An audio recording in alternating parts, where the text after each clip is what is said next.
অপর্ণাকে নিয়ে পুরনো সেই মন্দিরে আসতেই অতীতের সমস্ত কিছু সামনে এলো আর্য আর অপর্ণার। অপর্ণার ভিতরে ভর করছে রাজাবন্দিনীর ছায়া। দেখতে পেয়ে চমকেও ওঠে আর্য। এদিকে আর্যকে মারার জন্য লোক পাঠায় রোহিণী। রোহিণী লোকদেরকে উচিত শিক্ষা দিল আর্য। সম্পূর্ণ জানতে আমাদের সাথে থাকো এবং পরবর্তী আপডেট পেতে চ্যানেলটি সাবস্ক্রাইব করে দিও। আজকের পর্বের রিভিউতে তোমরা দেখতে পাবে অপর্ণার মা আর্য আর অপর্ণাকে সেই মন্দিরে যেতে বলেছে।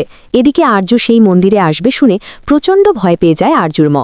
আর্যর মা মনে মনে বলে, এখানেই তো রয়েছে আর্যর সমস্ত অতীত, এখানে এলে যদি আর্যর কোনো অঘটন ঘটে।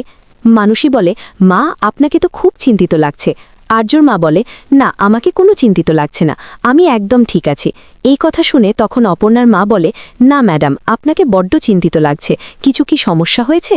আর্যর মা মনে মনে বলে, কি করে বোঝাই কি সমস্যা হয়েছে, কিন্তু আর্য নিজে থেকে যখন মন্দিরে আসতে চেয়েছে সেখানে আমার আর কিচ্ছু বলার নেই। এরপর দেখা যায় আর্য আর অপর্ণা গাড়ি করে মন্দিরের সামনে আসে। এদিকে রোহিণীর লোক ভাড়া করে আর্য আর অপর্ণাকে শেষ করে দেওয়ার জন্য মন্দিরেই এই দুজনকে শেষ করে দেবে সেটা নিয়ে রোহিণী কেউ একজনের সঙ্গে কথা বলছিল। এরপর গুন্ডারা চলে আসে।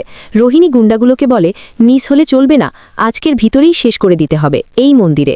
গুন্ডাগুলো বলে, ম্যাডাম কোনো চিন্তা করবেন না, আমরা নিজ দায়িত্বে কাজটা করব। এদিকে আর্য আর অপর্ণা এসে মন্দিরে আসে। আর্যর মা আর্যকে দেখে বলে, আর্য তুমি এসেছো? আর্য বলে, হ্যাঁ কেন, কিছু কি হয়েছে? আর্যর মা মনে মনে বলে, না সেরকম কিছুই না। এরপর অপর্ণা আর আর্য যখন জল ঢালতে যাবে হঠাৎ করেই অপর্ণার মাঝে রাজনন্দিনীর আভা দেখা যায়। রাজনন্দিনীর মতো ব্যবহার করতে শুরু করে অপর্ণা। অপর্ণা এমন কাণ্ড দেখে আর্যর মনে পড়ে যায় রাজনন্দিনীর কথা। আর্য মনে মনে বলে, তবে কি রাজনন্দিনী অপর্ণার ভেতরে রয়েছে? আর তখনই পিছন থেকে রোহিণীর গুন্ডারা এসে আর্যর মাথায় বাড়ি মারে। আর্য মাটিতে লুটিয়ে পড়ে। অপর্ণা স্যার বলে চিৎকার করে ওঠে।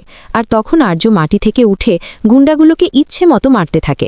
গুন্ডাগুলো সেখান থেকে পালিয়ে যায়। এদিকে আর্যর মাথা গরম হয়ে যায়। একদিকে অপর্ণার ভেতরের রাজনন্দিনীর আভা, অন্যদিকে সবসময় আর্য আর অপর্ণাকে কেউ ফলো করছে, দুজনকে কেউ আলাদা করে দেওয়ার চেষ্টা করছে। এই সব কিছু মিলিয়ে আর্যর মাথা পুরো গরম হয়ে যায়।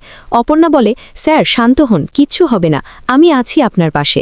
এই বলে অপর্ণা আর্যর মাথায় জল ঢালে।